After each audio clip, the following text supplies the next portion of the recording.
Good evening. जल्दी से respond करो कि मैं दिख रहा हूं। Good evening. जल्दी से बताओ। ठीक है। शर्ट बताओ, शर्ट का कलर बताओ। यस, दिख रहा हूं। शर्ट का कलर क्या है? हम्म। कोई कोई ऐसा तो नहीं सर, कलर तुम पहचान ही नहीं पाते हैं। चलो, ओके, लेट्स स्टार्ट।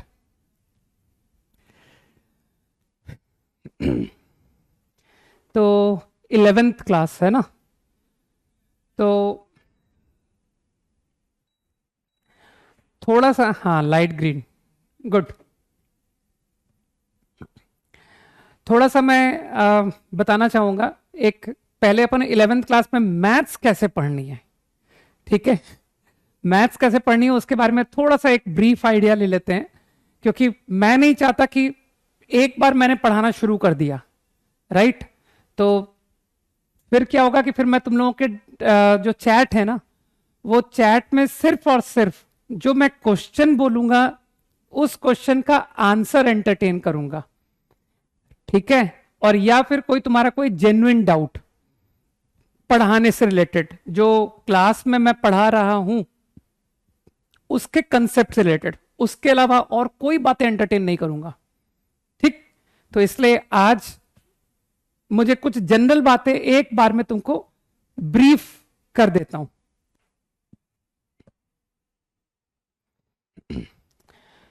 तो सबसे पहला जो इंपॉर्टेंट, एक एक करके मैं पॉइंट्स पर आऊंगा, ठीक?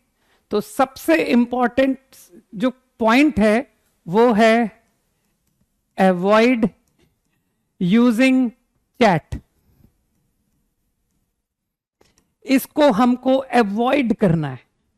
और इसका क्या एप्लीकेशन है कि सर चैट को हाउ टू यूज एफिशिएंटली, ठीक है?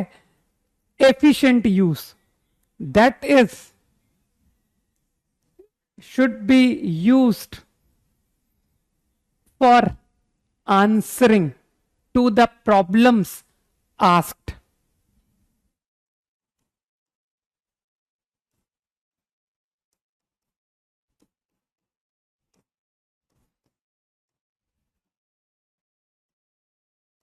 सही है? ये इसका बेस्ट यूज, बस यही यूज होना चाहिए, ठीक? तो कोई भी इररेलेवेंट बातें तुम लिखोगे तो तुमको क्या दिखाई देगा कि यार सर तो रिस्पॉन्ड ही नहीं कर रहे हैं, मेरी सारी मेहनत जाया है ना, मेरी सारी मेहनत खराब। तो मैं क्या ना, मैं तुमको अपने जैसा बनने की कोशिश, मतलब एडवाइस दूंगा। मेरी खुद की हैबिट है, मैं यूजलेस काम करना कम पसंद करता हूं। ऐसा कोई काम जिसको कि लोग इग्नोर कर दें कि सर आपकी बात को तो लोगों ने इग्नोर कर दिया, तो ऐसी बात करें ही ना, ठीक है? तो इस बात का अपने को यूज एकदम ध्यान रखना है। अब थोड़ा सा मैथ्स पढ़ने के टुवर्ड्स आते हैं, राइट? तो सबसे पहली बात, एक बढ़िया सा रजिस्टर बना लेना नोट्स का, सही है? तो एक नोट्स का रजिस्टर फॉर्म कर लेना, और इस रजिस्टर में तुम्हारा क्लास से रिलेटेड जो भी मैं पढ़ाऊंगा, जो भी मैं इलस्ट्रेशन लूंगा, वो सारे इसी में जाएंगे, ठीक? किसी दूसरे कॉपी में मत करना। तो क्लास में जो कुछ हो रहा है ना, उसका तुम्हारा खुद का सॉल्यूशन, जो मैं इलस्ट्रेशन लूंगा तुम सॉल्व करोगे, तो उसको कहीं और मत करो, इसी कॉपी में करो। और फिर मैं सॉल्यूशन बताऊंगा, वो भी सब एक प्लेस पर, ठीक? अब डिफरेंट डिफरेंट कॉपीज के बारे में मैं तुमको बताता चला जाऊंगा। अभी इन सब बातों को बताना अननेसेसरी वेस्टेज ऑफ टाइम है, तो अभी तो बस एक नोट्स कॉपी बना लेना, और फिर तुमको होमवर्क कॉपी धीरे धीरे करके मैं बताता चला जाऊंगा, ठीक है? हाँ, अब थोड़ा नोट से रिलेटेड बात करता हूं। मेक दिस अ हैबिट, इस बात को हैबिट बना लेना कि revise notes daily.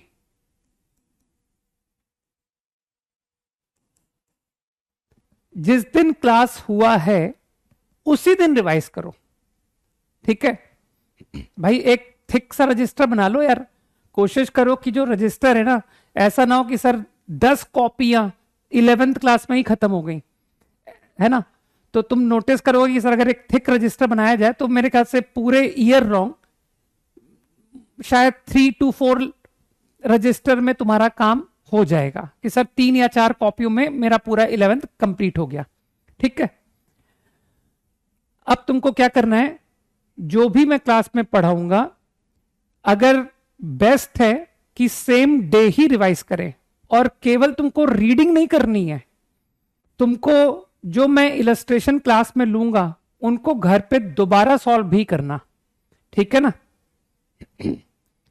Solve illustrations on your own also while revising notes.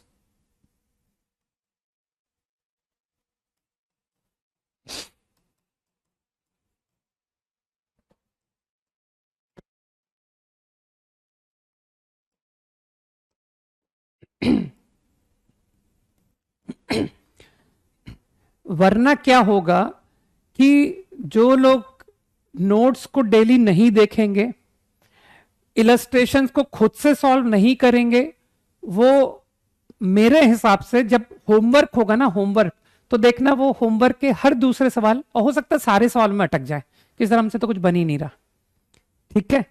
तो अगर तुम चाहते हो कि होमवर्क तुम्हारा स्मूथली सॉल्व हो, तो उसके लिए ये मस्ट है, ये प्रैक्टिस होना मस्ट है, ठीक।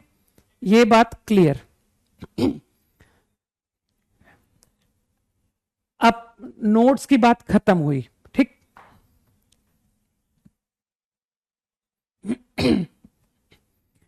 अब बात आती है कि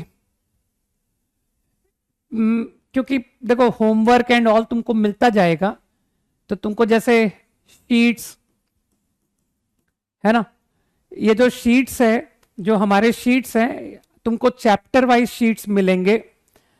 तुमको जब मैं बताऊंगा कि तुम होमवर्क में क्या करके आओ, तुम उतना ही करना है तुमको, ठीक है। तुमको अपने आप से नहीं करना है कि मैंने होमवर्क बोला नहीं लेकिन तुमने सॉल्व करना शुरू कर दिया, ठीक है। तो वो नहीं करना है। जब मैं बोलूंगा आपको कि एक्सरसाइज 1 के ये प्रॉब्लम्स करके आना है, then you do that, right.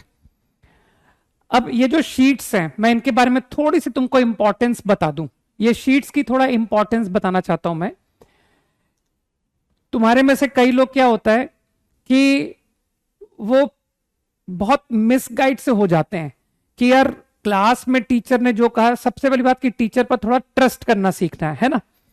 तो टीचर जो होमवर्क है ना उसको फुल्ली करना, क्योंकि ये जो अपने शीट्स हैं, मोस्टली जो भी क्वेश्चंस एग्जाम में आते हैं, मैं नहीं कहूंगा कि वो शीट के सेम क्वेश्चंस होते हैं, लेकिन वो आइडियाज है ना, जो प्रॉब्लम सॉल्व करने में जो आइडियाज यूज हो रहे हैं ना, वो आइडियाज मेनली हमारे शीट में किसी ना किसी प्रॉब्लम में मिलेंगे, ठीक है।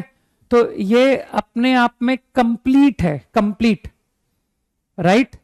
तो शीट सॉल्व करना इज द मस्ट, राइट। और इसके लिए ऑब्वियसली सेपरेट रजिस्टर है ना। Class notes and sheets solution आपके अलग अलग रजिस्टर में होने चाहिए, राइट। अरे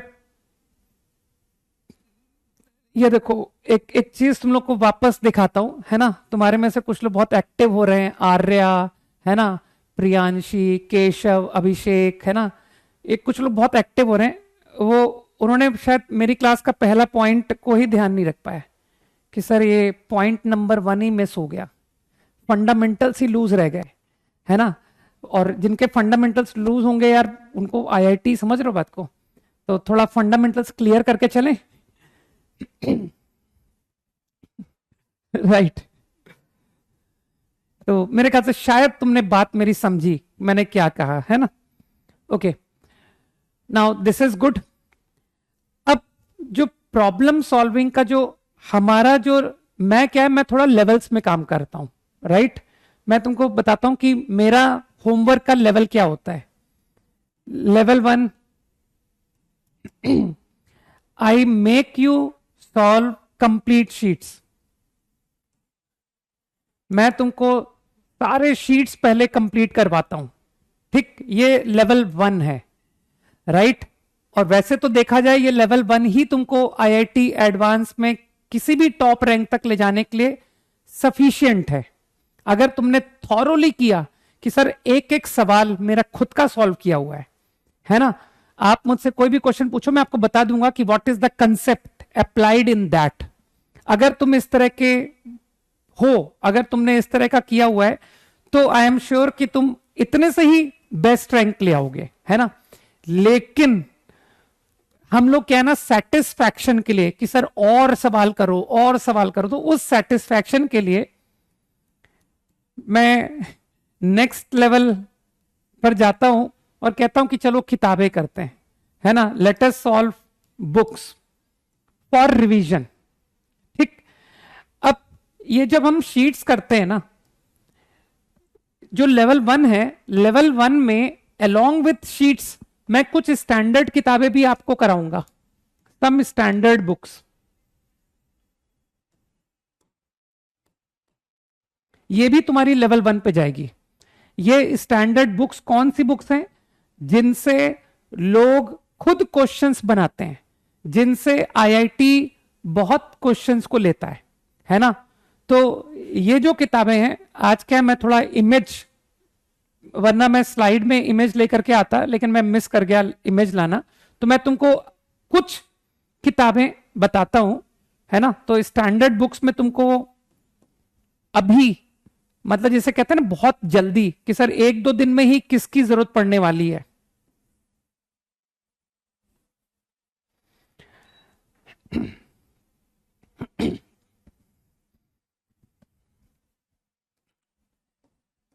स्टैंडर्ड बुक्स, तो इसमें मुझको, मैं तुमको सारी किताबें एक दिन में नहीं लिखता हूं, है ना।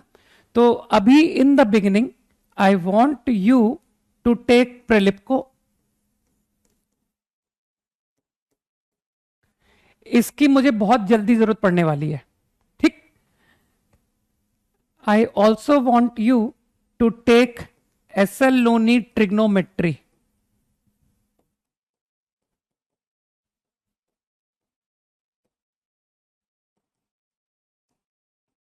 ठीक है, तो ये 2 किताबें आपको बहुत जल्दी जरूरत पड़ने वाली है, ठीक।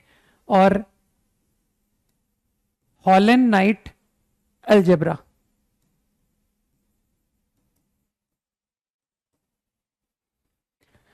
ठीक है। तो ये 3 किताबें मैं बहुत जल्दी आऊंगा, और इसके अलावा जो भी ऑल रिमेनिंग बुक्स जो है ना, मैं करके एक एक करके बताता जाऊंगा तुमको। लेकिन अभी तुम लोग ये 3 बुक्स जितना जल्दी परचेज कर लोगे उतना अच्छा है। और मैं आपको बता दूं, मैं वेरी सुन, हाँ मॉड्यूल्स, वो शीट मैं दूंगा। ये आपको ग्रुप में, है ना, सॉरी ऐप पर, ये आपको ऐप पर मिलेंगे, शीट्स के पीडीएफ ऐप पर मिलेंगे, जिसमें अभी थोड़ा समय है, अभी आप शीट सॉल्व नहीं कर सकते, ठीक। हाँ, higher algebra, Hall and Knight higher algebra,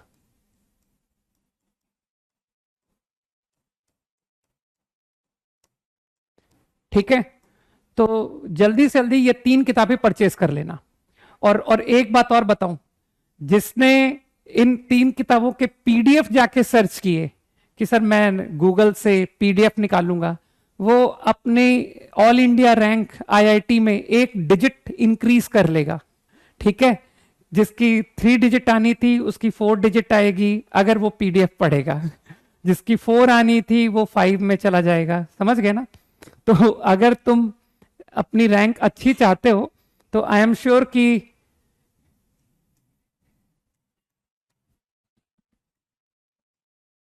ठीक है, राइट। और जो पीडीएफ मैं दूंगा वो तुम यूज करो, जैसे शीट्स, ये आपको पीडीएफ मिलेगा, राइट। लेकिन तुमको अपने आप से पीडीएफ अरेंज नहीं करने, राइट। हाँ, अब ये जो लेवल 2 है, लेवल 2, इसके लिए एक्चुअली अभी बहुत टाइम है ना, कि सर ये रिवीजन के लिए आप बुक्स बताओगे, और केवल बताऊंगा नहीं, मैं, मेरी एक हैबिट है, मैं केवल किताबें बता के छोड़ता नहीं हूं कि ये किताबें कर लो, ये कर लो, ये कर लो, मैं एक्चुअली डिस्कस करता हूं। तो इन रिवीजन मैं आपको कुछ बुक बताऊंगा, उसके बारे में अभी कोई चर्चा नहीं कर रहा मैं कि कौन सी बुक करेंगे सर रिवीजन में, ठीक है। तो वो बात की बात है ना, कि ब्लैक बुक करेंगे, येलो बुक करेंगे, पिंक बुक करेंगे, ऑल करेंगे, है ना, वो रिवीजन टाइम की बात है ना। उसके लिए अभी बहुत समय है कि सर पहले कंसेप्ट तो सीख जाए, रिवीजन की बात कहां से होने लग गई, है ना।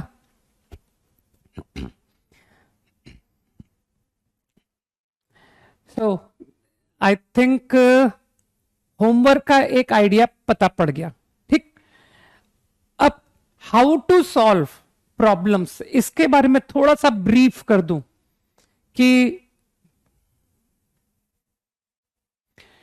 तुमको, फॉर एग्जाम्पल, मैंने आज होमवर्क दिया 30 क्वेश्चंस, कोई पूछ रहा है कि सर एनसीईआरटी, तो एनसीईआरटी जो है ना, मुझे इतना कॉन्फिडेंस है कि जब हम अपना यहां का बताया हुआ सब कर लेंगे तो तुम एनसीईआरटी में जाना, ठीक है, कॉन्फिडेंस के लिए उसका सबसे टफेस्ट एक्सरसाइज पे जाना कि सर मिसलिनियस, और चलो उसके 4-5 क्वेश्चन करके देखते हैं, तो तुमको अपने आप जब बन जाएंगे तो you will get the confidence, है ना। तो मैथ्स में 11th क्लास में मुझे लगता है कि हमारे कंटेंट जो होमवर्क मैं दूंगा उतना बहुत है, ठीक। Now how to do homework, homework को कैसे करें, तो मैं जस्ट एक एग्जांपल ले रहा हूं कि मैंने, सपोज करो 30 क्वेश्चंस होमवर्क दिए, मान लो 30 प्रॉब्लम्स इन होमवर्क, सही है। अब 30 प्रॉब्लम्स में क्या होगा कि जब तुम होमवर्क अटेम्प्ट कर रहे हो, राइट, तो जो लोग चैट में वेरी एक्टिव हैं, दे विल बी, क्या होता है, कंजर्वेशन प्रिंसिपल एक होता है कि सर कहीं पर अगर हमारी एनर्जी ज्यादा लगती है तो वो कहीं ना कहीं से बैलेंस होती है, राइट। तो उस कंजर्वेशन प्रिंसिपल से क्या होता है कि those who are highly active in chat and this and that, they will be lesser active in exams, lesser active in problem solving, है ना। तो यू विल फाइंड कि सर जो ज्यादा बोलता है ना, जो ज्यादा, है ना, समझ पा रहे हो, एक्सट्रोवर्ट होता है, उन लोगों की रैंक क्यों नहीं अच्छी आती, उन लोग का रिजल्ट कहां चला जाता है। आईआईटी में जब सिलेक्शन की बात आएगी, जब मैं कहूंगा हाँ भाई बताओ तुम्हारी किस किस की क्या क्या रैंक आई, तो ये जो वेरी एक्टिव लोग हैं आप लोगों को वहां पर गायब दिखाई देंगे, ठीक है। तो conserve your energy, okay. Now अब बहुत इंपॉर्टेंट मुद्दे की बात कर रहा हूं, क्योंकि इसके लिए तुम लोग साल भर कंफ्यूज होते रहोगे कि सर मेरे से हो नहीं रहा है, मैं होमवर्क करता हूं मुझसे सवाल नहीं बनते हैं, ठीक है, या मेरा होमवर्क कंप्लीट नहीं होता है।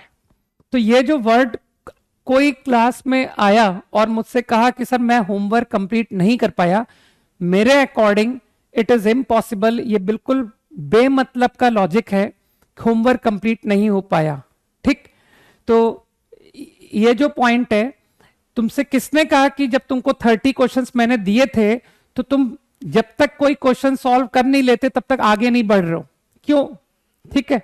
तो मेरे अकॉर्डिंग तुमको क्या करना है, जब तुम किसी प्रॉब्लम को अटेम्प्ट करो, तुमसे अगर बने तो वेरी गुड, सॉल्व इट, लेकिन अगर वो क्वेश्चन तुमसे नहीं बन रहा है है ना, आफ्टर फ्यू लाइन्स, ठीक है, अगर कुछ एक लाइन लिखा, 2 लाइन लिखा, तो मुझे बताओ जब हम लोग किसी प्रॉब्लम को अटेम्प्ट करते हैं तो तुमको लगता नहीं सर आफ्टर 1 और 2 स्टेप्स प्रॉब्लम सिंप्लीफाई होना चाहिए, हमको लगना चाहिए कि यार कुछ सिंप्लीफिकेशन हो रहा है।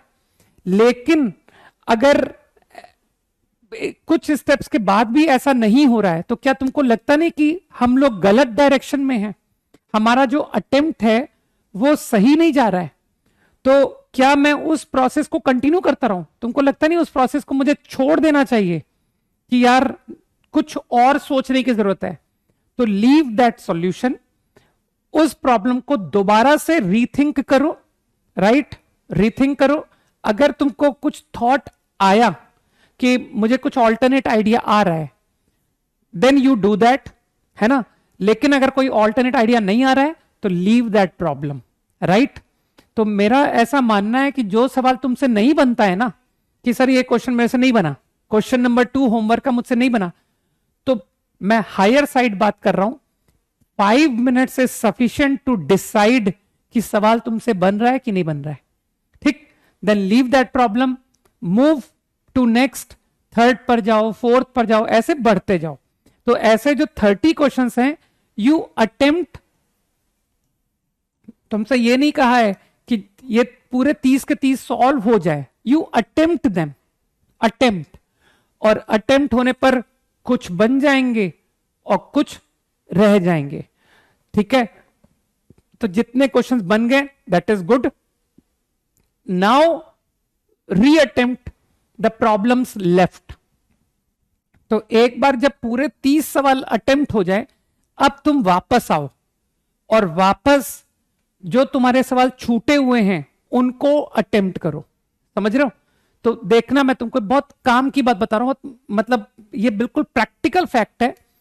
मान लो तुमसे क्वेश्चन नंबर 2 नहीं बना, कि सर फर्स्ट राउंड में मुझसे ये नहीं बना था, लेकिन जब मैंने पूरे 30 क्वेश्चंस कर लिए ना, और मैं लौट करके मैंने दोबारा क्वेश्चंस को फिर से रीट्राई किया, तब ये मुझसे क्वेश्चन बन गया, है ना। तो ये पहले अटेम्प्ट में क्यों नहीं बना था, समझ रहे हो। तो बेसिकली क्या होता है कि हम लोग किसी चीज में अटके हैं ना, तो अगर तुम उसी चीज को करते रहो तो तुम देखना तुमको होगा कि सर ये नहीं बन रहा है ना। लेकिन वहीं अगर उसको थोड़ा सा ब्रेक दे दिया जाए कि हटाओ, इसको अभी हटाओ, कुछ और करो, और फिर हम इसको बाद में फिर से करेंगे, तो देखना मोस्ट ऑफ द टाइम वो चीज निकल जाएगी। और उसके निकलने का कारण, एक कारण तो ये होगा कि जब हम किसी गलती को, कोई एक होता ना एक रॉन्ग आइडिया पर रिपीटेड करते रहें, लगातार करते रहें, तो वो रॉन्ग आइडिया बार बार दिमाग में घूमता है। लेकिन अगर फ्रेशनेस के साथ दोबारा किया जाए कि हटाओ पिछले मेथड को, पिछले अटेम्प्ट को एकदम नए सिरे से करते हैं, तो तुमको कुछ नया आइडिया स्ट्राइक करेगा, ठीक है। और भी क्या होगा कि जो तुम 30 क्वेश्चंस करोगे ना, उन 30 क्वेश्चंस को करने से हम लोग कुछ सीखेंगे। तो वो जो तुम सीखोगे ना, हो सकता है उन्हीं किसी क्वेश्चन में तुमको क्लू मिल जाए फॉर द प्रॉब्लम नंबर 2, समझ गए। तो जो आइडिया तुमको प्रॉब्लम 2 जब तुमने पहली बार में की थी नहीं आया, लेकिन मे बी पॉसिबल कि क्वेश्चन नंबर 16 में जो आइडिया इन्वॉल्व था that helped to solve question 2, समझ पा रहे हो। तो दैट इज इंपॉर्टेंट। तो इस बात को गहराई से समझना कि जब भी मैं क्लास में जाऊंगा तो मेरा भले ही सवाल सॉल्व ना हुआ हो, लेकिन वो ट्राई मैंने दिया था, I tried all of them, ठीक। अब एक थोड़ा सा जो लोग चाहते हैं कि मेरा प्रॉब्लम सॉल्विंग एक नेक्स्ट लेवल का हो, कि सर मैं उन लोगों में आऊं कि जिनको टफ से टफ क्वेश्चन भी बन जाएं, राइट। अब थोड़ी सी अपर कैटेगरी की बात करते हैं कि उसके लिए हमको क्या नीड है ना। कि भाई मुझसे तो हार्डली ऐसा होता है कि टफ से टफ क्वेश्चन भी बन जाता है ना, सारे बन जाते हैं लगभग, हार्डली इट हैपेंस कि I am not able to do a problem. तो उसके लिए क्या चाहिए, राइट। तो उसके लिए जो सबसे इंपॉर्टेंट बात होती है कि जो टॉपर्स होते हैं ना, अगर उनसे कोई सवाल नहीं बना तो वो उनके दिमाग में कैरी होता है ना, कि वो खाना खा रहे हैं ना, तो वो खाना खाते समय भी हो सकता है उस टॉपर के दिमाग में वो क्वेश्चन स्ट्राइक करे जो कि उसने 2 से 3 ट्राई दिए लेकिन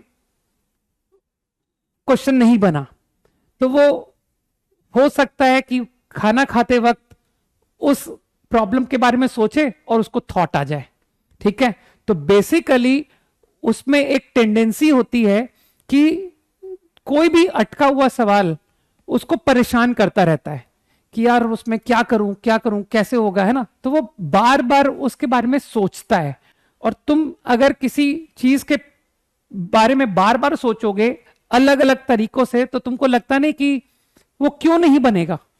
ठीक है, तो ये जो कैरी करने की टेंडेंसी है ना, अगर तुम में आ गई, डेवलप हो गई कि सर मुझे ना कोई क्वेश्चन अगर नहीं बनता है तो वो मेरे दिमाग में घुस जाता है एकदम कि उसमें मैंने इस तरह से किया था लेकिन नहीं हुआ, तो what else I can do, मैं और क्या कर सकता हूं जिसमें this problem will get done.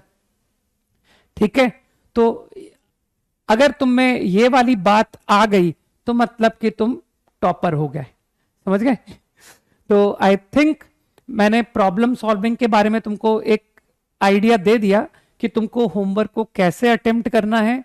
तुम्हारा जो फोकस होना चाहिए वो ये कि तुम्हारे सारे सवाल अटेम्प्टेड हो, जिससे कि जब क्वेश्चन डिस्कस हो, जब जब मैं सॉल्यूशन बताऊं, तुम प्रॉब्लम्स मुझसे डिस्कस करो, मुझसे डाउट पूछो, तो जैसे ही मैं उस प्रॉब्लम का वो आइडिया बताऊं जो तुमको क्लिक नहीं किया था, है ना, तो बेसिकली मेरा क्या कहना है कि तुमको पूरे सवाल के सॉल्यूशन की नीड नहीं थी, तुमको बस वो एक हिंट चाहिए था टू द पॉइंट कि सर ये वाला पॉइंट मेरे से मिस हुआ, ये बात मुझे स्ट्राइक नहीं की।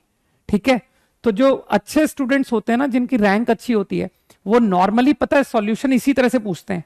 जब कोई क्वेश्चन मुझसे पूछते हैं और मैं जैसे ही लिखता हूं कि यार एक स्टेप लिखा मैंने, तो पता है वो कई बार ऐसे स्टॉप कर देते हैं कि सर बस अब हम कर लेंगे, अब हम कर लेंगे सर, बस ये वाली बात हमको स्ट्राइक नहीं हुई थी। ठीक है, अभी अभी मैं आऊंगा सागर तुम्हारे बातों पर। ठीक है, IO QM P R MO pre pre R MO, है ना, वो सब अभी अभी बता दूंगा एट द एंड। ठीक, तो मेरे ख्याल से प्रॉब्लम सॉल्विंग का आइडिया इज क्लियर, है ना। ये मैथ्स का सबसे चैलेंजिंग पार्ट यही होता है ना। तो जिसने सवालों को सॉल्व करना सीख लिया कि कैसे सवालों को हमें अप्रोच कैसे करना होता है, तो उसका मतलब सिलेक्शन एक तरह से हो गया। ठीक है ना, तो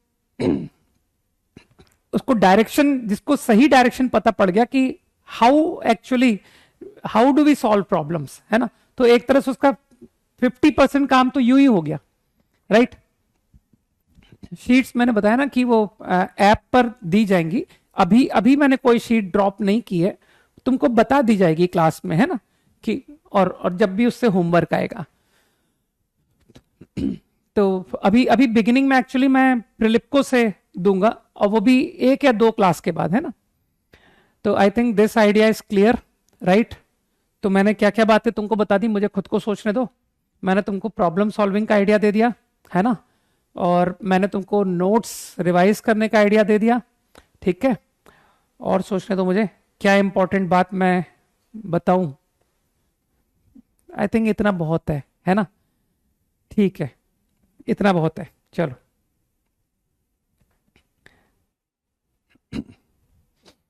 ये लॉगरिथम क्यों हिंट डाल दिया भाई।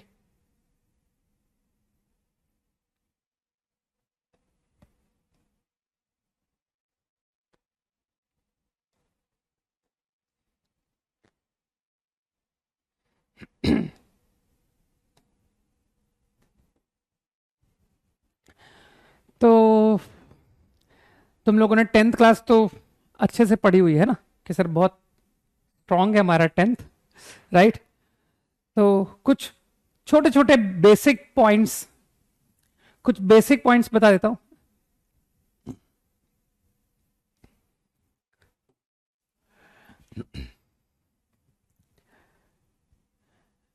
थोड़ा सा नंबर्स के बारे में बात करते हैं, राइट? कुछ एलिमेंट्री बातें,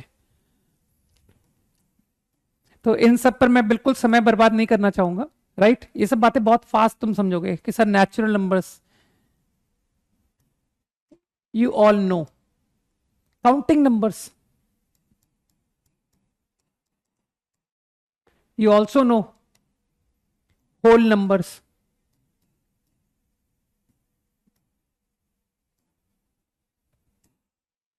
including zero,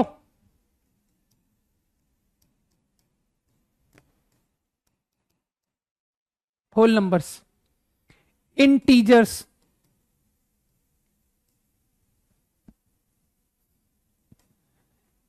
this will contain negative also, है ना?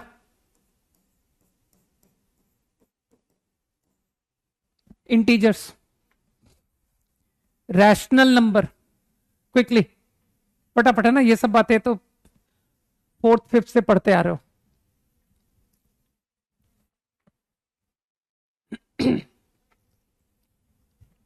अरे तुम थोड़ी मुझे बताओगे अभिषेक कि क्या स्किप करो, है ना? क्या पढ़ाओ क्या नहीं पढ़ाओ?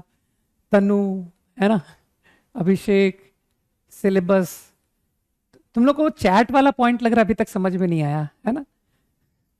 जैसे प्रॉब्लम सॉल्विंग, होमवर्क सॉल्विंग की बातें जिनके समझ में आती जाएंगी उनका सिलेक्शन होने के चांसेस बढ़ते जाएंगे, वैसे जिसको चैट की बात समझ में आ गई उसके भी चांसेस समझ रहे हो, है ना?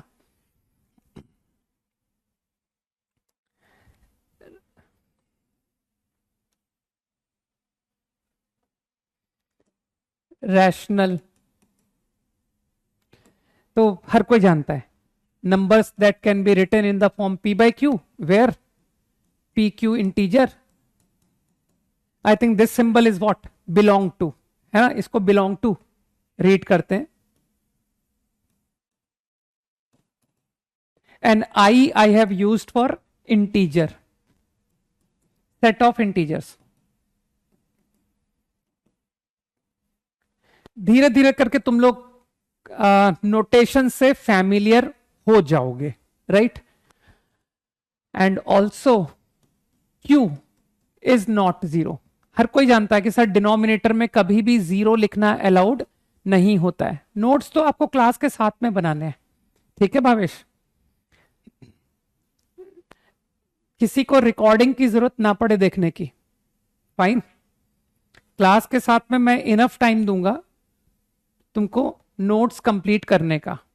तो एक बात को ध्यान में रख के चलो कि ये जो क्लास है this is not an online class, this is actually A offline class. ये तुमको बहुत ही जल्दी फीलिंग आ जाएगी, ठीक?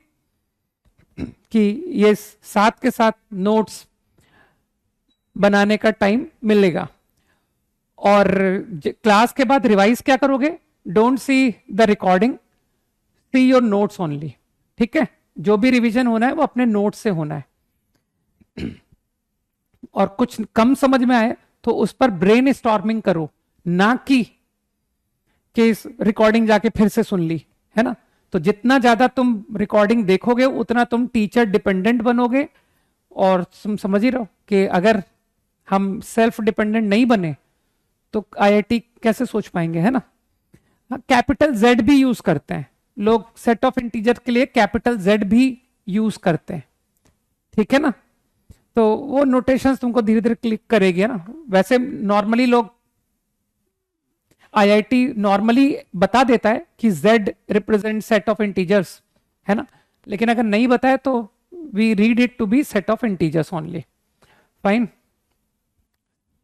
सिलेबस हम लोग आईआईटी का सिलेबस कवर करेंगे, डोंट वरी, राइट? और आईआईटी का सिलेबस और तुम्हारे बोर्ड एग्जाम का syllabus is exactly same, there is no difference, fine.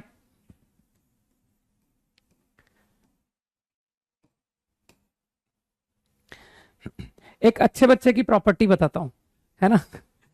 Usually जो अच्छे बच्चे होते हैं वो क्या करते हैं, वो ज्यादा सवाल नहीं करते, वो जो उनको टीचर बताता जाता है उसको फॉलो करते जाते हैं, फॉलो करते जाते हैं। और एक स्टूडेंट होता है जो बहुत ज्यादा प्लानिंग करता है ना। जैसे मैं कुछ टर्म्स देखता हूं लोगों के, जो कि टर्म्स मैंने मतलब यहां पर ही आकर के देखा कि यार ये ऑनलाइन में बच्चा कुछ टर्म्स बार बार पूछता है, sir what is the pre requisite, है ना, व्हाट इज द सिलेबस, है ना, सर वो पूरा हमको जो है ना वो बता दीजिए प्लान कि आप कैसे क्या क्या कवर करोगे ना, मतलब ये सारे जिसे कहते हैं ना प्लानिंग। तो जो जितना ज्यादा प्लानिंग करता है ना वो मुझे लगता है कि यार आज जब हम जेई की तैयारी शुरू कर रहे हैं, आज से लेकर 2 साल की प्लानिंग ये प्रैक्टिकल लगती है क्या, है ना। मुझे खुद को याद ना रहे कि मैंने क्या क्या प्लानिंग की थी, है ना। तो हालांकि मैं प्लानिंग कर भी दूं और वो सब बता भी दूं, लेकिन मैं इतना डायनामिक रहता हूं कि मेरे मन में कुछ आता है कि यार ये बेटर किया जा सकता है, तो मैं वो प्लानिंग को डिस्टर्ब भी कर देता हूं कि चलो इसको थोड़ा सा शिफ्ट कर देते हैं, थोड़ा सा इस प्लान में चेंज ला देते हैं, ठीक है। Okay, so irrational numbers which are not rational, right? तो रैशनल नंबर में मेरे ख्याल से तुम लोग जानते हो कि सर रैशनल नंबर को 2 टाइप में बताया गया है ना, ये सब बहुत छोटी क्लास में सीख रखा है, टर्मिनेटिंग एंड या फिर नॉन टर्मिनेटिंग बट रिपीटिंग।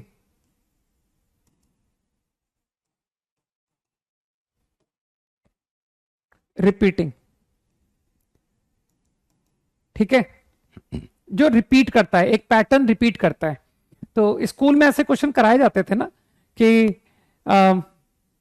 17.89 बार, इसे क्योंकि ये रैशनल नंबर है तो तुमसे स्कूल में पूछते होंगे कि चलो भाई इसको कन्वर्ट करो, अगर ये रैशनल है, याद आ रहा है कुछ स्कूल का पढ़ा हुआ, तो इसे पी बाय क्यू में तुमसे लिखवाते होंगे, right.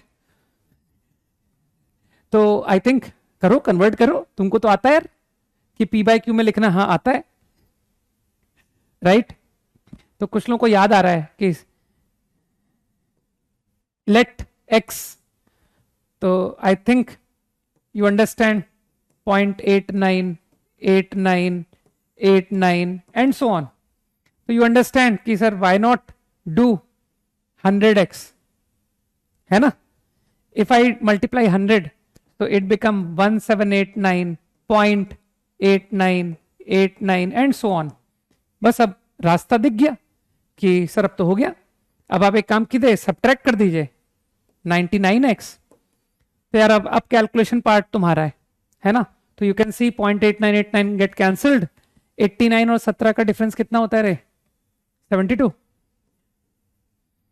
1772। So got the answer in P by Q form। Calculation सही है ना मेरी, 99x इक्वल टू, अरे इन दोनों का डिफरेंस सही लिखा है कि नहीं, है ना, 1772, बस ठीक है, परफेक्ट। उसको तुम रिड्यूस कर देना कि सर रिड्यूस फॉर्म में लिखेंगे, दैट इज, है ना, समझ पा रहे हो, पॉइंट क्लियर। लोएस्ट फॉर्म है ना, rational number in lowest form, you can easily write, good, quickly, 10 seconds। मैं तो जस्ट स्कूल का तुम्हारा पढ़ा हुआ थॉट एक बार वापस चेक कर रहा था कि तुम लोगों ने स्कूल में क्या पढ़ा है, ठीक है। तो आई नाउ थिंक कि what are irrational, you understand कि sir not rational, real number which is not rational, है ना। तो तुम समझ रहे हो कि sir they are of the form non terminating and non-repeating, non-repeating, easy। हाँ ठीक है, वो 11 से डिवाइड करके देख लो तुम्हारा क्या आंसर आया, है ना। तो जिसने इसको रिड्यूस फॉर्म में लिखा है दैट इज गुड, मैं तो बस इतना ही छोड़ रहा हूं आंसर, है ना।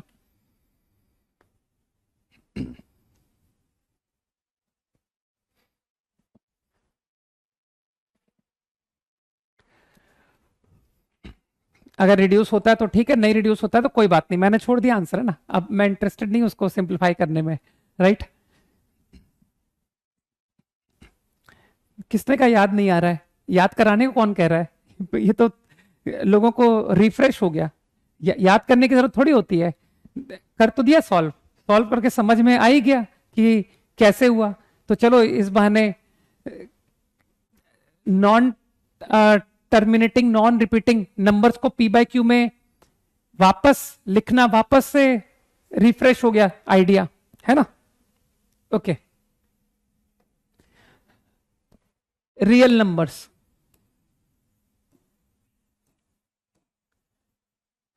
डेफिनेशन तो सबको क्लियर है। Numbers that can be represented on number line, यही होती है definition. That can be represented on number line.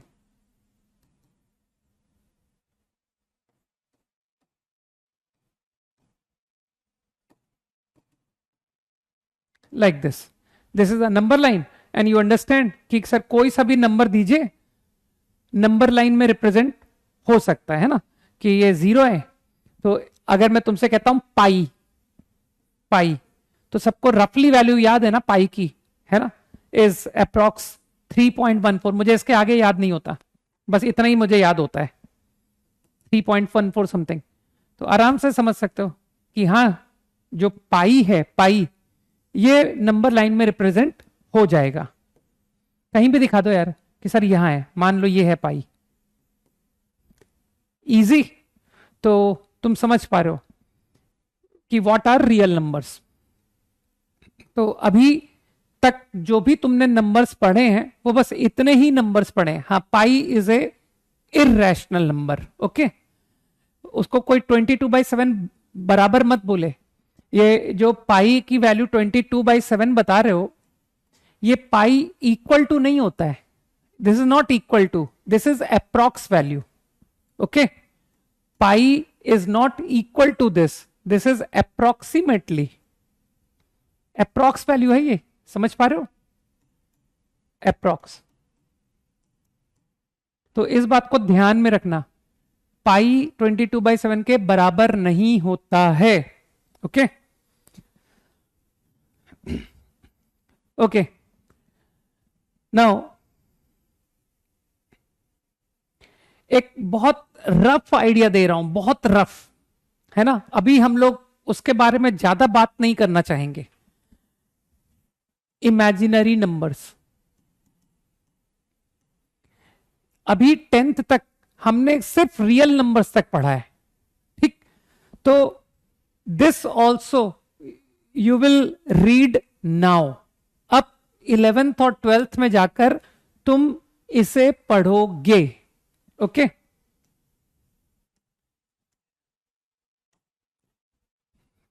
Numbers which are not real are imaginary, not real। बस इतनी सी बात। अभी मैं इसके डिटेल में नहीं जाना चाहता, ठीक है? तो इसको हम लोग थोड़ा बाद में पढ़ेंगे, बाद में, अभी नहीं। अभी डे 1 मैं नहीं लेना चाहता इस बात को, ठीक? बस मैं एक आइडिया दे देता हूं, एक एक छोटा सा सिचुएशन तुमको बता रहा हूं।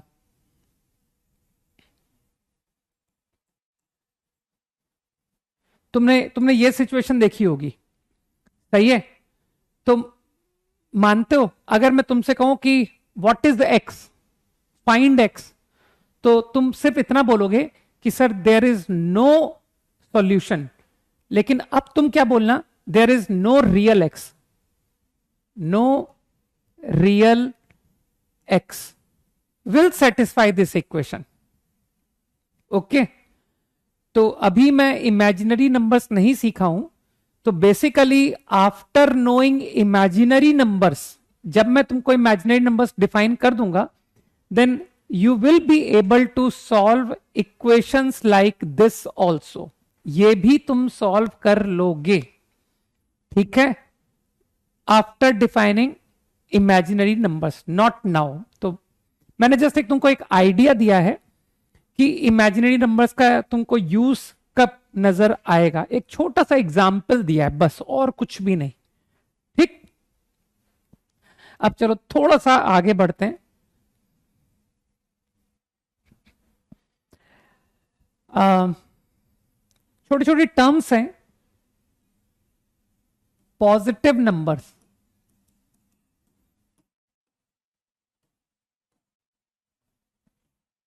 तो what is the positive number?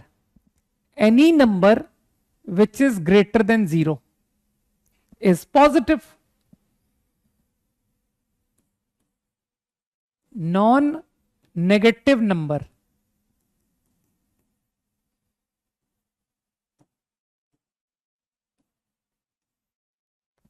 what is a non negative number? Non negative कोई अगर कॉमन सेंस से कहेगा तो ही विल से कि sir not negative, number should not be negative, मतलब it has to be greater और इक्वल, ये मतलब है। या तो नंबर 0 है, इसको पढ़ना सीख लो एक बार। इस सिंबल को क्या पढ़ते हैं लोग, है ना, इसका मतलब होता है ग्रेटर और इक्वल, ये मतलब है। ठीक, एक तो those numbers which either is 0 और positive are non negative numbers. ठीक, बताओ 3 is non-negative or not? 3 will be non-negative or not? बोलो भाई, 3 non-negative है या नहीं?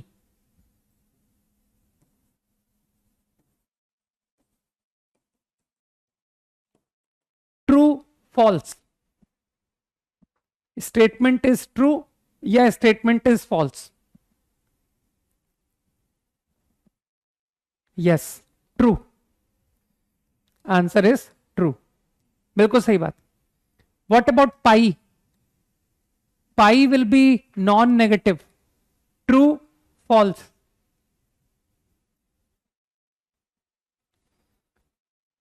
पाई is non negative, also true. ठीक है ना, तो मेरे ख्याल से बात समझ पा रहे हो। This also is true. And what about 0? 0 को क्या कहें? 0 is non negative, true false? मेरे ख्याल से समझ गए कि सर ये भी ट्रू है ना। Every number which is either 0 और greater than 0 is non negative. चलो, बात ठीक।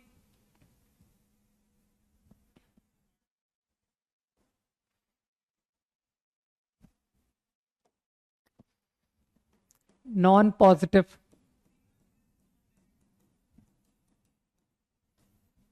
Negative, numbers which are not positive are non-positive. तो x either less or equal to, simple. Similarly, negative numbers less than 0. ठीक,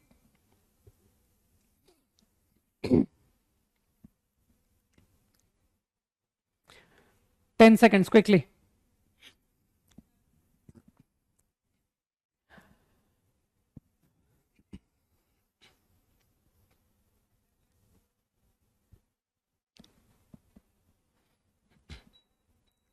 Done.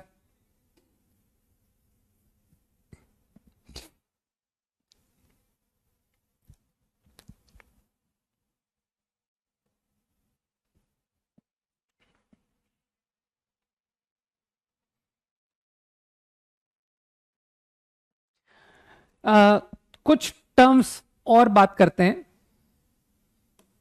Prime number हर कोई जानता है ना। Numbers which are divisible by itself, right. Natural numbers which are divisible by itself, तो समझ ही रहो, 2, 3, 5 and so on. Composite numbers which are not prime, composite not prime. तो ये सब बातें यार, ये सब बहुत छोटी बातें हो गई ना, ये सब सर हम पढ़ चुके हैं। तो अब मैं कुछ नई टर्म की पर आता हूं. These are composite numbers, right? They are not prime. Let me come to co-prime numbers. Co-prime, जिसको कि हम लोग we also call, रुक जाओ,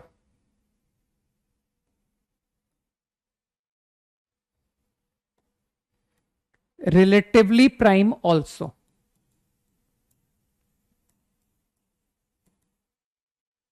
या co-prime.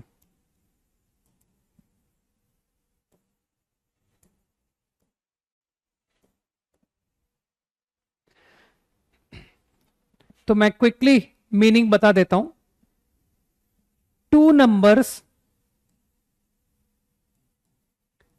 Are co-prime. Two natural numbers, obviously.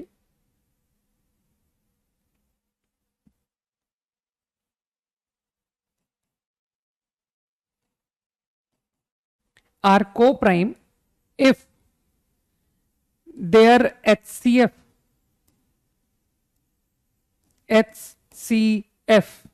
is 1. सही है. हाँ जी, अगर नंबर्स का HCF 1 है देन दे आर को-प्राइम. हाँ, 2 से ज्यादा भी हो सकते हैं. ठीक है,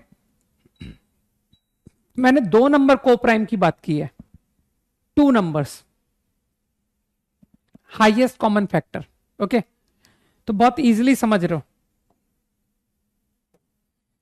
for example 36, 25. What about these two? So don't you think कि they are co-prime? Easy. देख सकते हो तुम, प्राइम फैक्टर्स लिख के देख सकते हो कि their common factor, highest common factor is 1 only. Fine. So they are co-prime.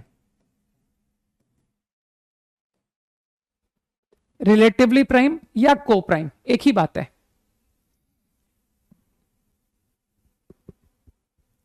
ठीक. 1 जो है 1 is neither prime nor composite. यार ये सब तो स्कूल में बहुत अच्छे से पढ़ाते हैं. नॉर कंपोजिट, जिसको 1 को लेकर के कंफ्यूजन है. ठीक है ना.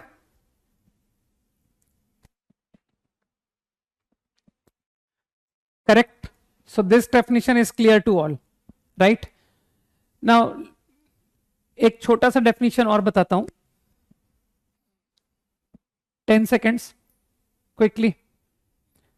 हाँ, 17, 12 वो भी को प्राइम है. बहुत सारे इनफाइनाइट एग्जांपल्स दे सकते हो, है ना. 17, 12, right.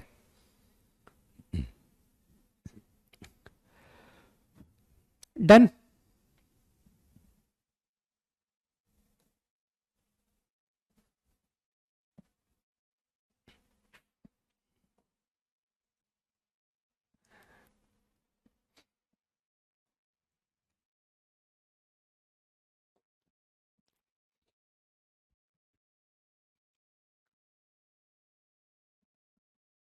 Twin prime.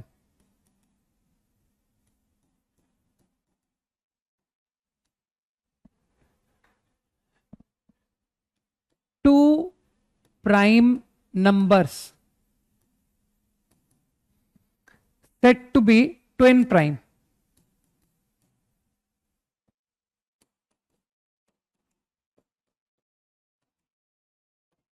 If their difference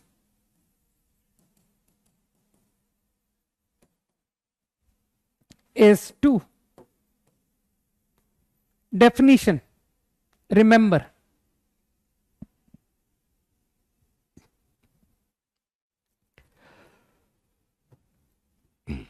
2,4 का एग्जाम्पल मत देना. ठीक है ना. 3 and 5 का एग्जाम्पल दे देना. प्राइम नंबर्स, 2 प्राइम नंबर जिनका डिफरेंस 2 है, सही है, that is twin prime. 17 and 19 twin prime, easy.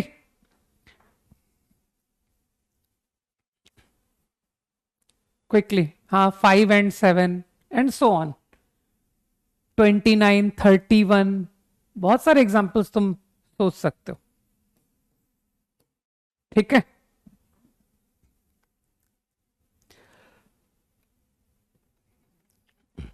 Done. चलो थोड़ा सा कुछ नया नोटेशन बता देता हूं जिससे हमको आगे बहुत मदद मिलेगी। हाँ 11, 13 ऑल्सो है ना।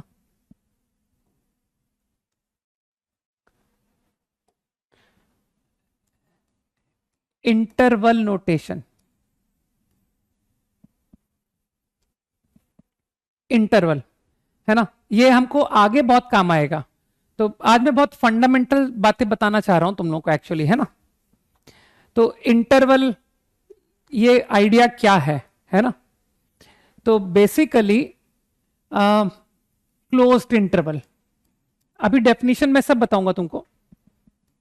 Let's know what is a closed interval mean. What does closed interval mean? Numbers x, if set, चलो इधर लिखता हूं, इफ सेटिस्फाई, एक एग्जाम्पल ले रहा हूं मैं, इसका मतलब समझो जरा, क्या मतलब हुआ।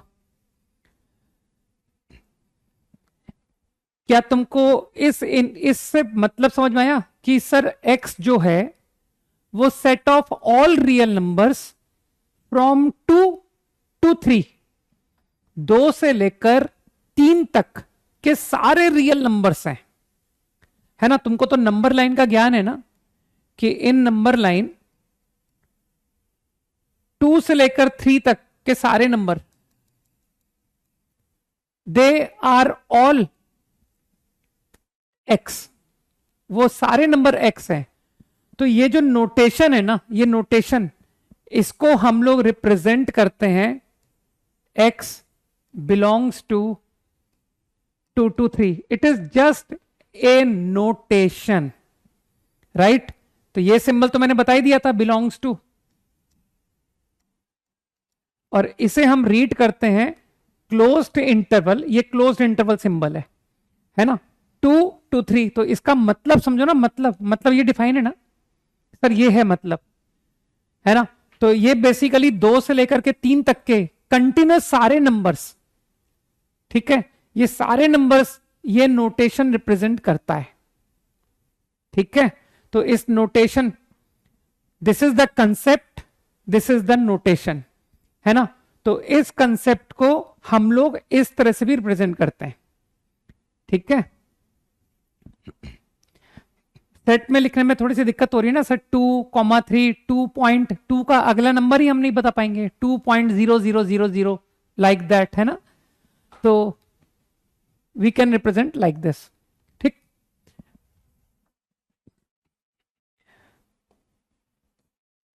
तो मतलब समझ में आ रहा है कि स्टार्टिंग फ्रॉम 2 एंडिंग एट 3 तक के सारे number x will take all values from 2 to 3, closed interval। ठीक, ये तो समझ ही गए ना, इसका तो मतलब समझ ही रहो कि x can take 2, x can take 2.1, x can take 2.77, ये सारे वैल्यू इसमें इंक्लूडेड है, और यही सारे वैल्यू इस नोटेशन में भी इंक्लूडेड है ना। तो इस नोटेशन को हम लोग क्लोज्ड इंटरवल नोटेशन बोलते हैं। Okay, now coming to open interval.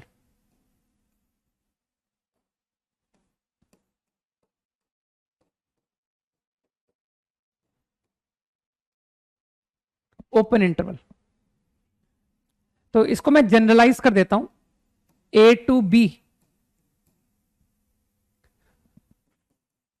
x belongs to closed interval AB।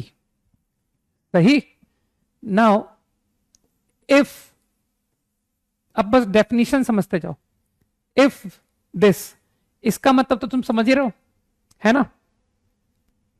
अभी x a और b के बिटवीन नंबर ले रहा है, numbers which lie between a and b, है ना। तो तुम समझ पा रहे हो, इसमें a इंक्लूड नहीं है, b इंक्लूड नहीं है, ओके। तो अगेन नोटेशन, राइट। तो ये जो कंसेप्ट है इसे हम लोग we also represent by the notation like this, और इसे हम कॉल करते हैं ओपन इंटरवल, सही है। तो इंटरवल नोटेशन समझ गए कि from numbers between a to b, all numbers which lie between a to b को we can express by this notation, right। also just notation है a कॉमा b। तुमको लग नहीं रहा कि सर ये क्लोज्ड ब्रैकेट का उल्टा कर दिया आपने, ठीक है ना। तो for open interval you can use this notation also, ठीक। यार सिंबल्स हैं, इसमें ज्यादा कंफ्यूज होने वाली बात है ही नहीं, है ना। तो अब की बार तुम समझ रहे हो ना कि अगर मैं तुमसे बात करता हूं 2 to 3, तो this time x equal to 2 अगर मैं कहूं तो दैट इज नॉट इंक्लूडेड, है ना। एंड व्हाट अबाउट 2.6, 6, 7,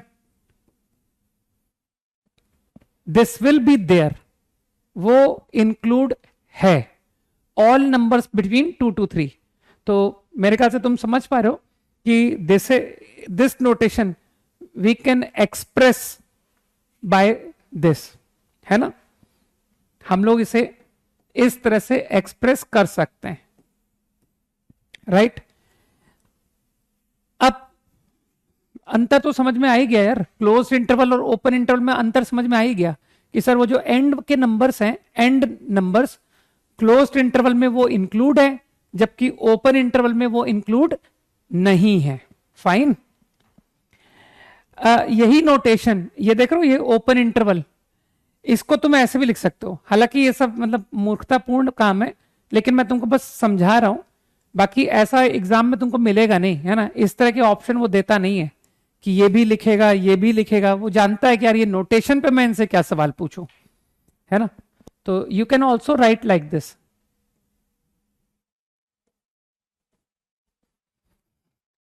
ये भी एक ही मतलब है, सही है ना।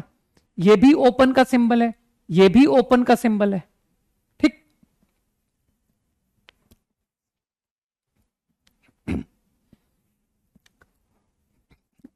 इसमें कुछ कंसेप्ट ज्यादा कुछ आए नहीं यार, है ना। तो ठीक है, आई थिंक। तो ओपन ब्रैकेट और क्लोज ब्रैकेट में कंफ्यूजन नहीं आ रहा है ना। अरे वो बंद है, ये खुला हुआ है, ठीक है ना। ओके,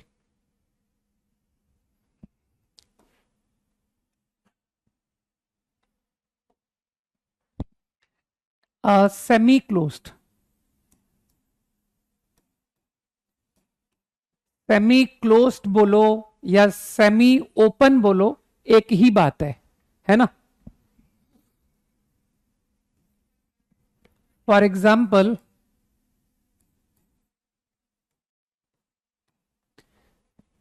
दिस, तो अब तुम समझ रहे हो कि -3 तो इंक्लूड है, 5 इंक्लूड नहीं है ना। तो तुम समझ गए कि 5 तो ओपन ब्रैकेट से दिखाएंगे और -3 क्लोज्ड से। Easy,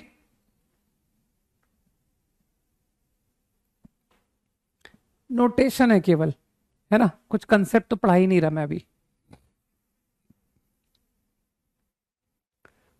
x takes values from -3 to 5, where 5 is not included, -3 included,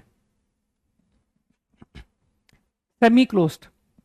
I think इसी तरह तुम समझ पाओगे।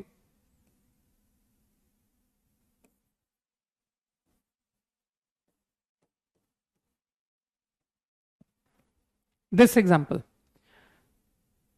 तो भी तुम समझ गए कि सर ये भी सेमी क्लोज्ड है, this also is semi closed या सेमी ओपन.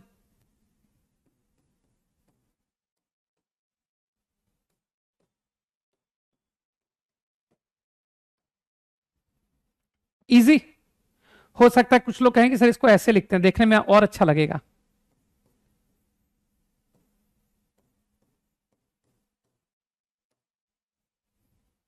है ना.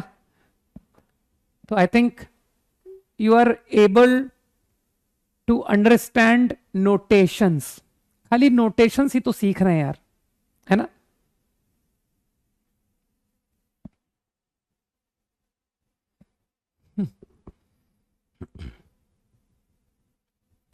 कॉपीड. 10 seconds more quickly. समझाया तो है ही नहीं मैंने, है ना. नोटेशन सिखाए जा रहे हैं, समझाया थोड़ी जा रहा है. ये समझ है, ये नोटेशन है, बात खत्म. समझ तो ये है, और इसका तो तुम किसी को भी ज्ञान है कि 4 से बड़ा, 7.8 से कम या इक्वल. हाँ, वाइस वर्सा भी ट्रू है ना. Vice versa is also true. मतलब इफ आई से एक्स बिटवीन दिस, है ना. चलो सेमी का ही एग्जाम्पल लिखता हूं. इफ आई से दिस, तो तुमको पता होना चाहिए कि सर ये नोटेशन का मतलब है x bit from 4 and less than 8, है ना. तो तुमको दोनों तरीके से बात समझनी इंपॉर्टेंट है, राइट.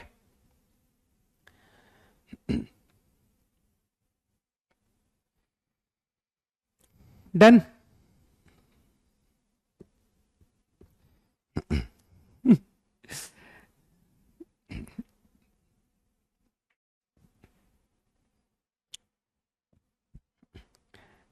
कॉपीड.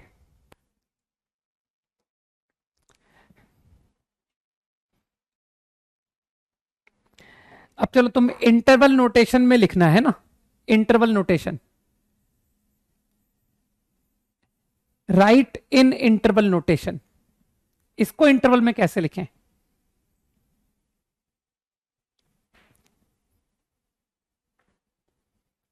बताओ.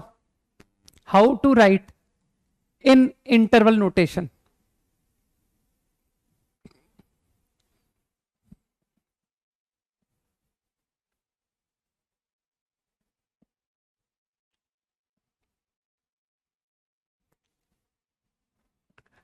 प्रिलिप को बुक तुम सही तो लिख रहे हो यार, स्पेलिंग एकदम सही है तुम्हारी, है ना. जो तुम टाइप कर रहे हो ना प्रिलिप को, बिल्कुल सही लिखा है.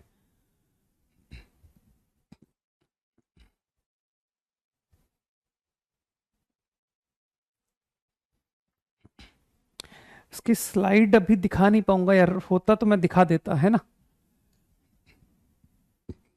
कांट राइट नहीं भाई, कैसी बात कर रहे हो.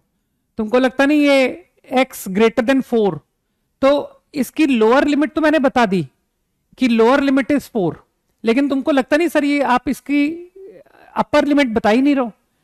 तो नंबर लाइन पर तुमको लगता नहीं ये 4 है. नंबर लाइन पर फील कर पा रहे हो कि सर ये सारे नंबर्स, पूरी नंबर लाइन 4 के राइट में. तो बताओ कहां तक तुम जाओगे, अपर लिमिट कहां तक जाओगे. तो मैं कहूंगा जहां तक हम इमेजिन ना कर सके, वेरी लार्ज पॉजिटिव नंबर, है ना. तो इसे हम इंटरवल में we can put like this, 4 to infinity. Positive very large, जितना बड़ा नंबर तुम सोच सकते हो ना उससे भी बड़ा, ठीक है. तो this number can never be attend. हमेशा हमेशा तुम देखोगे कि सर इंफिनिटी हमेशा ओपन ब्रैकेट से लिखा जाता है, कभी भी तुमको इंफिनिटी क्लोज ब्रैकेट में नहीं दिखेगा, बिकॉज इट इज अनअटेनेबल. ये कभी अटेन नहीं हो सकता. समझ पा रहे हो, इंफिनिटी इज नथिंग, है ना. कि सर कैसे हम उस नंबर को बता पाए. तो हमेशा टेंडिंग कि very large positive number. Fine, तो इजीली फॉलो कर रहे हो. If I ask now tell this in interval notation, इसको इंटरवल में क्या लिखें. सही है. तो मेरे ख्याल से अब तो तुम समझदार हो. कि sir -7 include and to whatever large you can think, उससे भी बड़ा, दिस इजी है ना। Tell me the answer to the problem. अब बताओ, इसका आंसर बताओ। इंटरवल नोटेशन,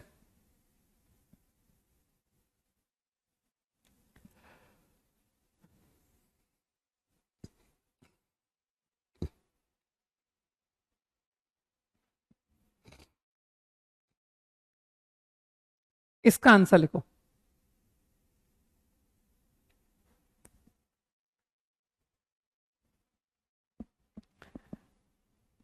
तुमको लगता नहीं अब की बार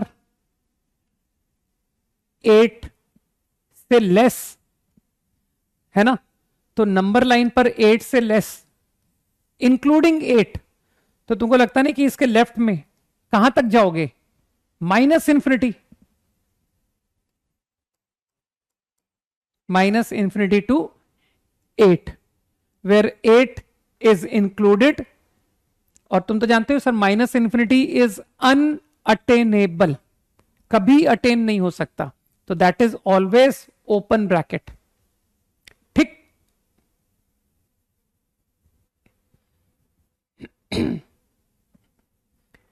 क्विकली, तो एक रफ आइडिया इंटरवल का क्लियर है ना, कि इंटरवल नोटेशन कुछ समझ में आए कि इंटरवल क्या है। इंटरवल तुमको कंटिन्यूसली सारे नंबर एक साथ रिप्रेजेंट करने का वे है, ठीक है।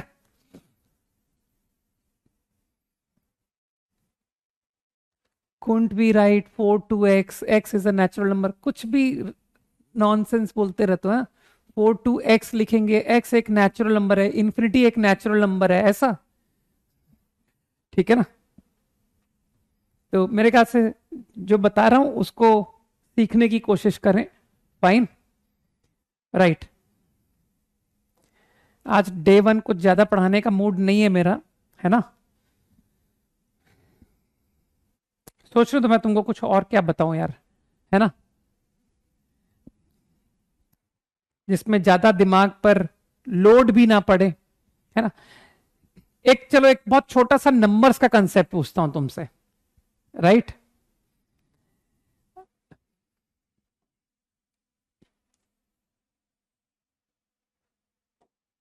ऐसी छोटी छोटी बातें, आज आज ऐसा, आज एक तरह से कह सकते हो कि हम लोग कोई आज टॉपिक नहीं पढ़ रहे हैं, आज बस जस्ट जनरल, और कुछ नया लगभग नहीं पढ़ा। एक तरह से नए के नाम पर अगर मैं कहूं तो कह सकते हो कि सर आपने सिर्फ इंटरवल नोटेशन सिखाया है नया, बाकी सब तो आप वही बता रहे थे जो हम 10th तक पढ़ करके आए हैं, सही है।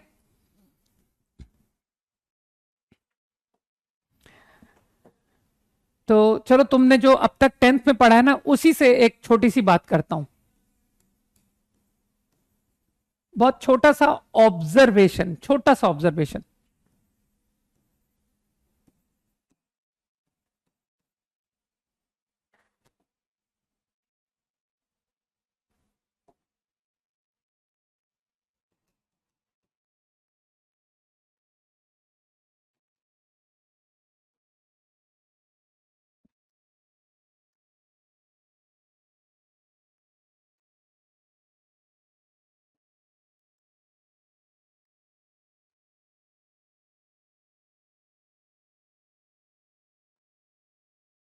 बाय 3, बेटर करता हूं, थोड़ा इंप्रूव करता हूं।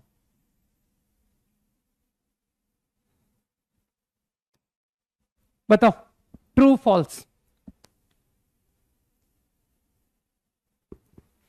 Product of any 3 consecutive natural numbers is always divisible by 6। हाँ बस अब इसके बाद अब तुम्हारे ओलंपियाड की बात बताता हूं मैं, है ना।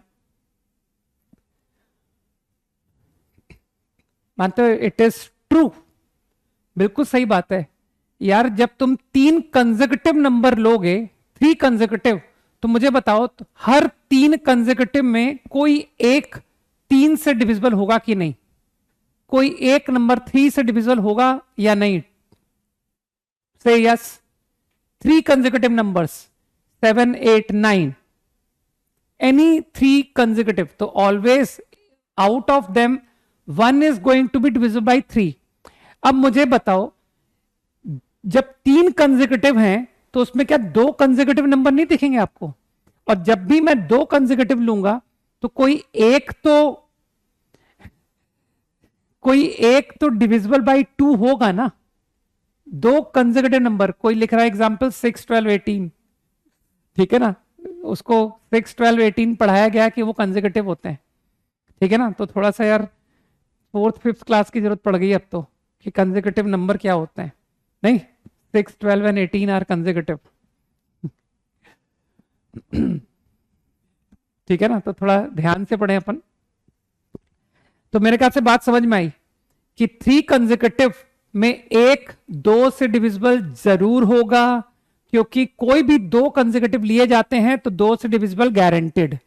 तो 1 number divisible by 2 sure, 1 number divisible by 3 sure, तो मानते हो डिविजिबल बाई 6 इज गारंटेड।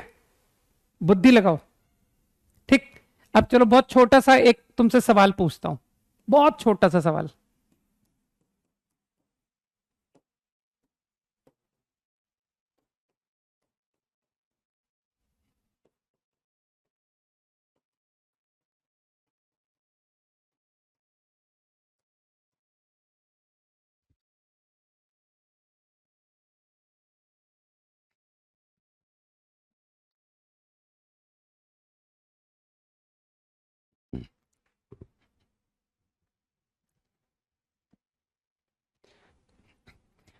मानते हो सर तो खत्म हो गया, इसमें क्या करें?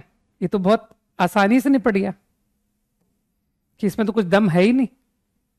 आई can observe n³ minus n to be n into n² -1।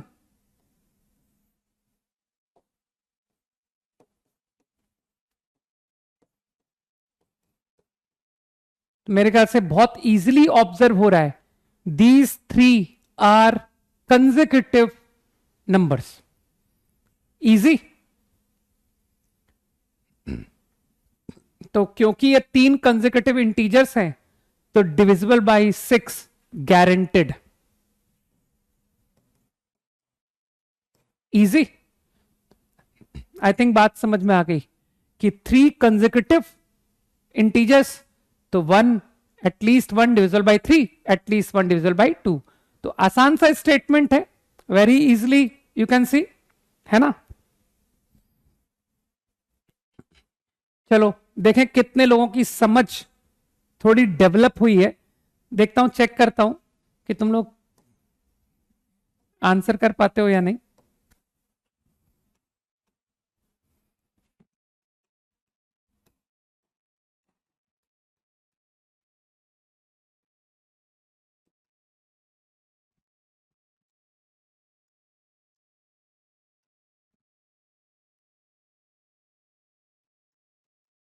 Prove that, PT, prove that, है ना। अरे मैं शॉर्ट में लिख रहा हूं यार।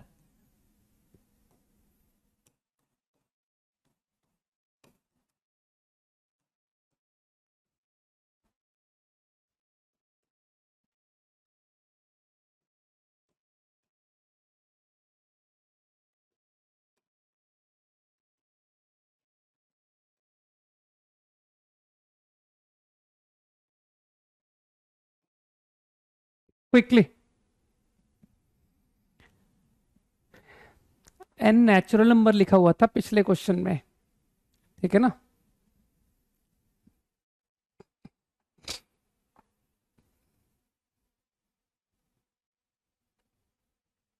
यहां भी मैंने नेचुरल लिखा हुआ है, एन इज इवन नेचुरल।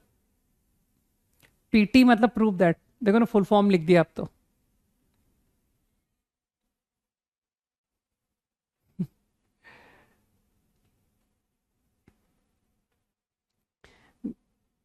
देखो ज्यादा हाई फाई बातें अभी नहीं करेंगे ना, अभी तो फैक्टोरियल नोटेशन की बात नहीं हुई है ना। तो जब फैक्टोरियल नोटेशन मैंने बताया ही नहीं तो मैं कैसे अभी उसकी चर्चा करूं।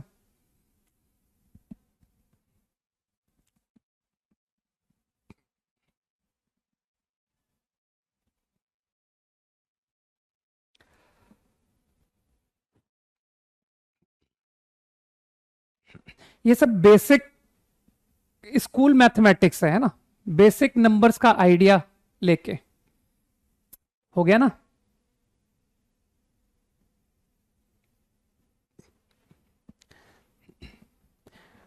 ऐसे थोड़ी होता कि एन को 2 पुट करके दिखा दिया। सारे एन के सारे इवन वैल्यू, थोड़ा सा कंसंट्रेट अगर करोगे तो डू यू बिलीव कि के इज इंटीजर? क्या मैं सारे इवन इंटीजर्स को इस तरह से रिप्रेजेंट कर सकता हूं? इमेजिन करो इस बात को, वेयर के टेक्स ऑल इंटीजर वैल्यू। तो 2k इवन हुआ कि नहीं हुआ? 2k इज इवन और नॉट, है ना। 2 into 1 2 into 2, तो इतनी तो समझ तो हम समझ गए कि सर n को 2k देन और k इंटीजर है तो n will be even. Now your expression become 8k cube plus 40k।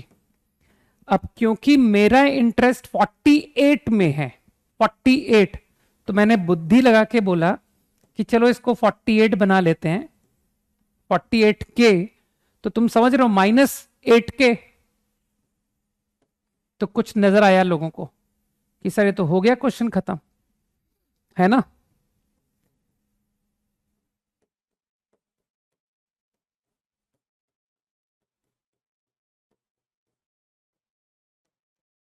Done, सवाल खत्म। ये 48 से डिविजिबल है।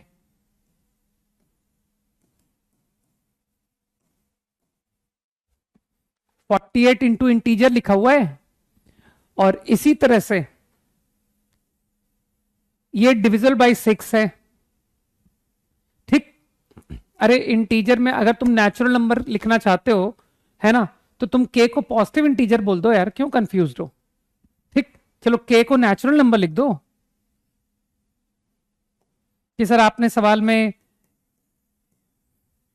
एन नेचुरल बोला है तो ठीक है, यहां पर के को नेचुरल लिख दो, अभी कंफ्यूजन खत्म,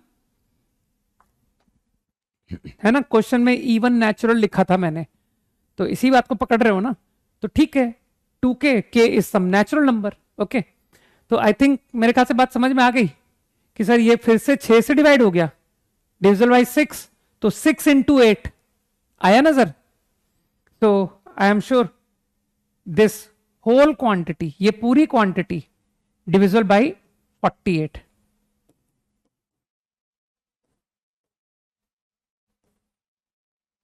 तो मेरे ख्याल से बात समझ में आ गई कि this is divisible by 48, this also divisible by 48, so entire number is divisible by 48।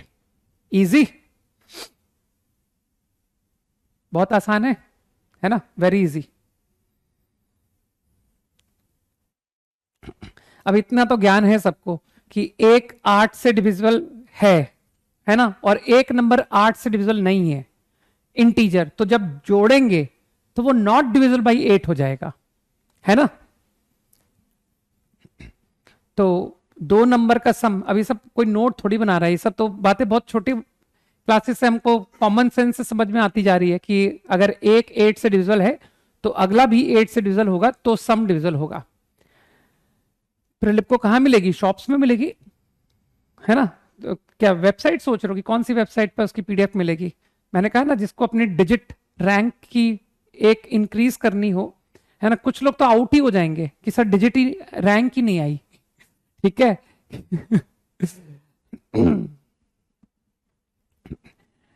I think easy right. 40k को देख लो ना, मैंने क्या किया था, 48 - 8। ओके, चलो देखे तुम्हारा अंडरस्टैंडिंग कितना अच्छा है। तुम एक और अच्छा सवाल कर सकते हो या नहीं, लेट मी चेक, है ना। कि सर आपने एक छोटा सा कंसेप्ट बताया और बस मैं एक्सप्लोर कर रहा हूं कि उस कंसेप्ट को लोग कितना समझ पा रहे हैं। अच्छा, एक एक बच्चे का जवाब दे दूं, ये बहुत देर से ओलंपियाड के बारे में पूछ रहा है। देखो, जो ओलंपियाड की तैयारी करने की बात कर रहा है, सबसे पहले मैं पूछना चाहता हूं कि उसको आईआईटी जाना है क्या? ओलंपियाड की प्रिपरेशन करने की जो बात कर रहा है, उसका एम क्या है? He wants to go to a IIT और डू समथिंग एल्स, कि सर मुझे गणित में नाम कमाना है, हाँ, मुझको गणित ही करनी है ना? तो जो लोग आईआईटी जाना चाहते हैं उनके लिए नंबर वन, कि वो, अगर मेरा एम आईआईटी है, आईआईटी में एक अच्छी रैंक है, तो उनके लिए मैं कहूंगा कि ओलंपियाड के लिए यू आर लेट, तुम लोग लेट हो चुके हो। ओलंपियाड की जिसको तैयारी करनी होती है मैथ्स की, वो 10th क्लास तक करता है, ठीक है ना? जेईई का मैथ्स सिलेबस और मैथ्स ओलंपियाड का सिलेबस मैच नहीं करता है, ठीक है ना? तो इसलिए अननेसेसरी अब कंफ्यूज होकर के तैयारी ना करें, तो डिसाइड करो टू गो फॉर आईआईटी और to do something in maths only. सही है यार, वो n2 का ही नहीं समझ रहे हो तुम। Even number 2 into integer is even, है ना? डबल। कौन सा क्वेश्चन किया था लास्ट?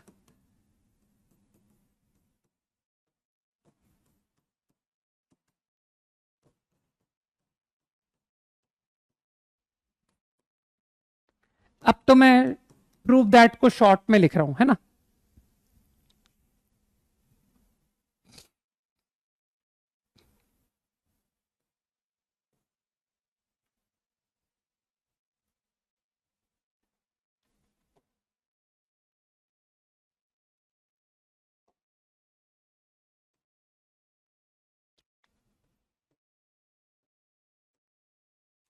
क्या कर रहा हूं यार?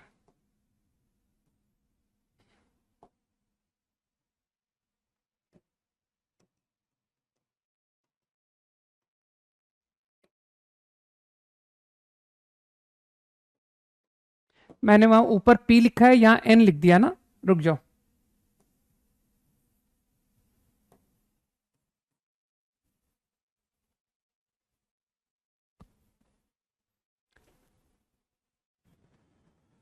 बोर्ड तो सबसेट है। तुम तो जो मैं पढ़ाता जाऊं बस उतना करते जाओ, बोर्ड अपने आप ही निकल जाएगा, है ना? आखिरी डेज में कॉन्फिडेंस के लिए हम लोग एनसीईआरटी के मिसलिनियस एक्सरसाइज करके देख लेंगे एंड तुमसे बन जाएंगे वो, तो तुमको पता पड़ जाएगा कि हाँ बोर्ड की तैयारी हो गई, है ना? बोर्ड में बस वो प्रेजेंटेशन सीखना पड़ता है। तो बोर्ड की बात तो अपन 12th में करेंगे ना, अपन 11th में करके समय क्यों बर्बाद करते हैं? सही समय पर सही बात करेंगे। अरे एक बेचारा, वाई डिड यू डबल्ड के पर कंडीशन थोड़ी थी, वहां पर एन पर कंडीशन थी। क्वेश्चन तो पढ़ लेते यश। एन को मैंने 2k पुट किया था, एन इज इवन। क्वेश्चन को एन के बजाय के में ले गया था। चलो जल्दी फिनिश करो, क्लास एंड करना है मुझे।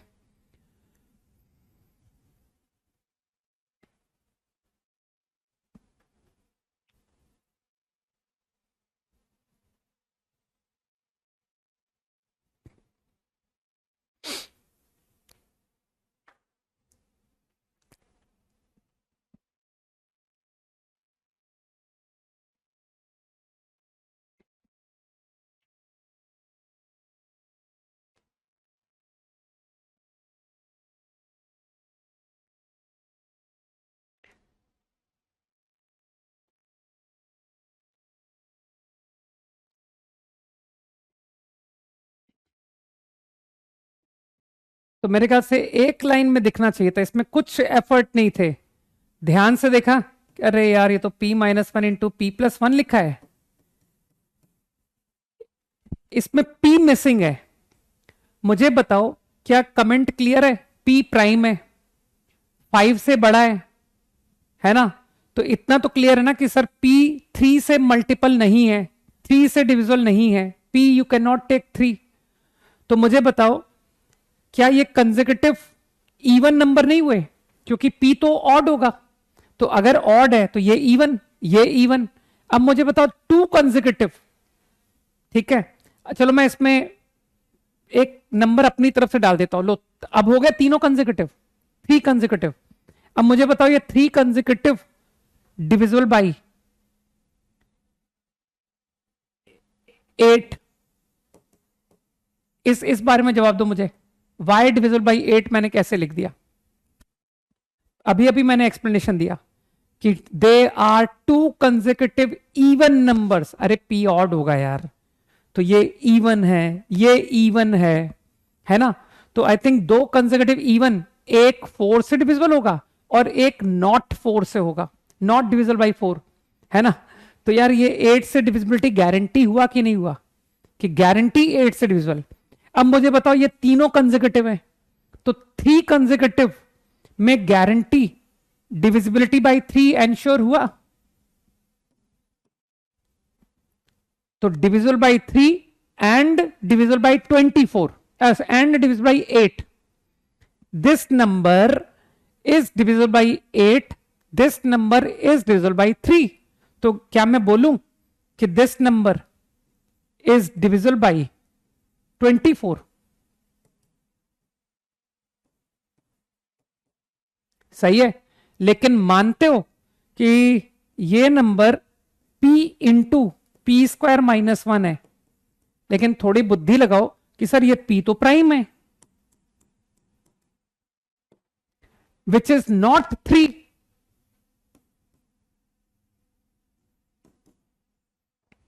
तो गारंटी मानते हो 24 से डिविजिबिलिटी इस नंबर की होनी पड़ेगी, क्योंकि p तो ना 3 से डिविजिबल है ना 8 से डिविजिबल है। बुद्धि लगाओ, p is a prime which is not 3 नहीं है, ऑड प्राइम लेकिन 3 से बड़ा। तो क्या तुमको समझ में आया कि सर ये पूरा नंबर अगर डिविजिबल बाई 24 है तो इसे डिविजिबल बाई 24 होना पड़ेगा, क्योंकि p आपका ना तो 3 से डिविजिबल है और ना ही 8 से है। तो इसका मतलब है इस पूरे नंबर, है ना, तो p 24 के जितने फैक्टर्स हैं, है ना, 24 के जितने फैक्टर्स, वो सारे के सारे फैक्टर इसी को डिवाइड करेंगे, p को कोई भी डिवाइड नहीं करेगा।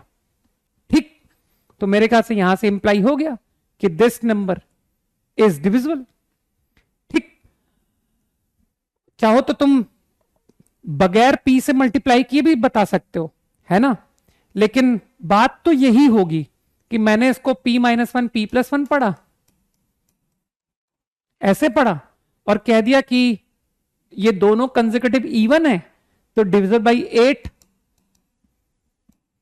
और फिर मैंने कहा कि मन में इमेजिन किया कि इन p माइनस 1 p प्लस 1 ये 3 कंसेक्यूटिव हैं, लेकिन मान तो p खुद 3 से डिविजिबल नहीं है, p इज नॉट डिविजिबल। इस तरह से भी कर सकते हो, नॉट डिविजिबल बाई 3। तो मानते हो क्योंकि p डिविजिबल बाई 3 नहीं है तो आउट ऑफ दीज 2 किसी एक को 3 से डिवाइड होना पड़ेगा। बुद्धि लगाओ, तो I am sure this is divisible by 3। तो you can answer like this also कि सर ये प्रोडक्ट 8 से डिवाइड हो रहा है, ये प्रोडक्ट 3 से डिवाइड हो रहा है, और 3 से डिवाइड का मैंने रीजन बता दिया, क्योंकि p 3 से डिवाइड नहीं हो रहा है, तो इसलिए p माइनस 1 या p प्लस 1 किसी एक को 3 से डिवाइड होना पड़ेगा। चलो भाई ठीक है, तो नेक्स्ट क्लास में मिलते हैं। ओके, तो कल के दिन मिलते हैं। अब तो कल कुछ नया पढ़ते हैं। आज का दिन एक तरह से एक जनरल था ये, है ना, तो जस्ट थोड़ा सा तुमको मिला होगा कि यार चलो कुछ 10th से कुछ तो नया पढ़ा, है ना। वैसे तो ये सब 10th क्लास के कंसेप्ट है, बस मैंने तुमको बताया कि किस तरह से कॉम्पिटिटिव एग्जाम में जो तुम्हारे स्कूल के पढ़े हुए कंसेप्ट होते हैं ना, उन्हीं को कैसे लोग कन्वर्ट कर लेते हैं फॉर कॉम्पिटिटिव एग्जाम्स। ओके, तो समझो इसको घर पर, है ना, और तुमको पता ही है कि डेली के डेली अपने को नोट्स रिवाइज करने हैं। चलो ओके, बाय, जय हिंद।